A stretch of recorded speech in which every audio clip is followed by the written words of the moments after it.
and Sam Darnold is coming into it in a way that's rare. He is the third quarterback. Chris Chandler was the last, and Earl Morrall of Super Bowl III was the first, and he is the third to play in a Super Bowl, having already played now on his fifth team. And he's 28, man.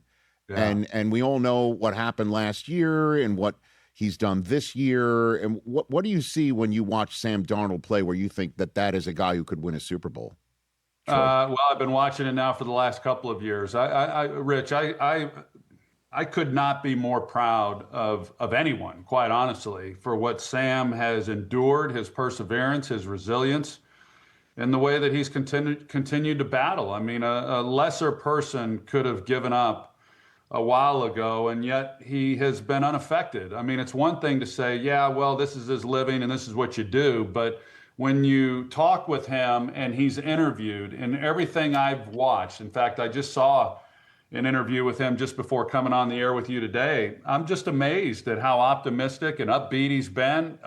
He's not jaded by the process, and he's been through a lot. And I bet that he would tell you that having gone through what he went through in New York and in Carolina, it really helped get him to where he is now. I worked that draft, Rich. It's the only draft I've worked. That's right. As an analyst, and that was a great draft. Of course, Baker Mayfield went first, and Josh Allen was in that draft, and Josh Rosen, and Lamar Jackson, all those guys.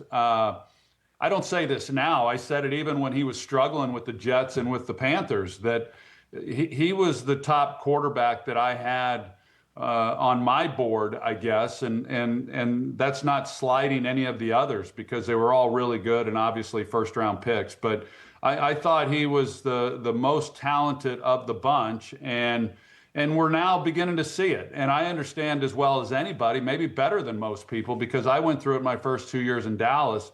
There's so much that goes into being successful as a quarterback, and a lot of times, very little of it has to do with yourself. It's about the organization and the people around you and the coaching and all of that. And he's had it both now in Minnesota and he's had it in Seattle. And so I'm thrilled for him and what he's been able to accomplish. Well, let's unpack this a little bit here, Troy Aikman, because I had this conversation with Kurt Warner, a fellow Bust Gallery member of yours in Canton, and you just spent some time kicking maybe all four tires on roster building and things of that nature with your time with the Dolphins over the last few weeks here inside of a front office. How much time should a quarterback get, and the patience that a front office needs to, or a coaching staff needs to ascribe to a prospect? What do you think? Well, that's a fair question. I don't know if there's a real hard, concrete answer to that, because it's a little bit like head coaches. I mean, we're quick to move on from head coaches as well. We've seen that. Typically, you have 2 years.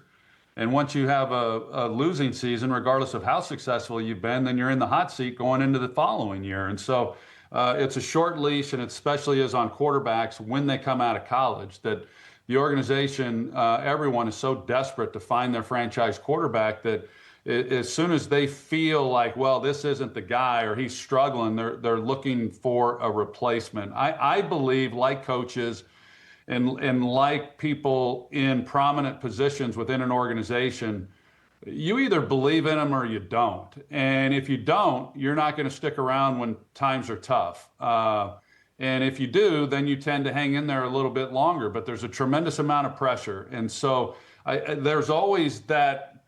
A quarterback coming in from college, you never quite understand whether or not this guy is going to be the guy. And I think within a lot of organizations, it becomes even harder to figure that out because the organizations themselves aren't operating the way that they should be. And that's what I say. And it's become a little bit cliche. Kevin O'Connell said it a few years ago. Other former quarterbacks like myself have said it. And I've been saying it for 20 years. I think there are so many quarterbacks that have come into this game and left this game. And Sam Darnold could have been one of those. He won't be now, but he could have been. That you leave the game and you're regarded as maybe not even a bust, but many of them are referred to as a bust. Then some get labeled, well, they never lived up to their potential. And I challenge you to say that I think there's more organizations that haven't had the right people in place to allow that quarterback to have success. Take Sam, since we're talking about him. In New York, he had no chance to have success. I mean, I could go through all the reasons why. In Carolina, he had no chance to have success. And then he goes to San Francisco. He doesn't play, but he's in a great organization. He's able to watch and see how Brock Purdy does it and how they support a quarterback. Then he goes to Minnesota, has tremendous success. He has all those things in place. And then he goes to Seattle. He has all those things in place. I had it my third year, beginning in my third year, when Norv Turner came in, that you have someone who knows how to coordinate an offense, knows how to put players in a position to have success. Michael Irvin, Emmitt Smith, both of those players, along with myself, would tell you that Norv Turner is the reason that we're in the Pro Football Hall of Fame. He's the reason that we won Super Bowls. He's the reason that we were able to do what we did offensively. Not to take anything away from Jimmy, because Jimmy ultimately was the architect of those teams, and we wouldn't have accomplished anything without him. But had Norv Turner not have come in as the offensive coordinator, we would never have achieved the success that we had. He was that good. Hey, you made it all the way to the end. Thanks for that. Check us out every single day streaming live on Disney Plus and the ESPN app 12 to 3 Eastern.